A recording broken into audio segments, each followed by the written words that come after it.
يا قوم إنما هذه الحياة الدنيا متاع وإن الآخرة هي دار القرار. من عمل سيئة فلا يجزى إلا مثلها ومن عمل صالحا من ذكر أو أنثى وهو مؤمن فأولئك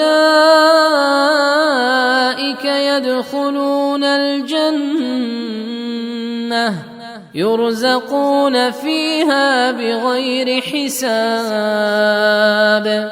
ويا قوم ما لي أدعوكم إلى النجاة وتدعونني إلى النار